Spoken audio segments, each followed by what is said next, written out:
ஷூவை எடுத்துட்டு போய் தங்கச்சி வந்து அண்ணங்கார ஷூவை போட்டுட்டு காலையில பூரா ஸ்கூல் முடிச்சுட்டு அங்க இருந்து ரொம்ப வேகமா ரொம்ப தூரம் தள்ளி ஓடி போய் அண்ணங்காரத்தை கொடுக்கணும்.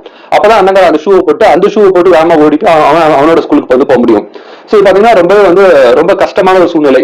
சோ அது பாத்தீங்கன்னா ஒரே ஷூ செட் வச்சு 2 பேரும் இப்படி மாறி வந்து ஸ்கூலுக்கு போயிட்டே இருப்பாங்க. எப்படியாவது காசு கிடைச்சிடாதா, தங்கச்சிக்கு எப்படியாவது ஒரு ஷூ வாங்கி கொடுத்துட முடியாதா அப்படின்னு சொல்லி அண்ணங்கார வந்து அவ்வளவு ஏங்குறான், அவ்வளவு கஷ்டப்படுறான். ஆனா பாத்தீங்கன்னா வந்து அவன் சின்ன பையனால என்ன பண்ண முடியும், ஒன்னும் பண்ணவும் முடியல.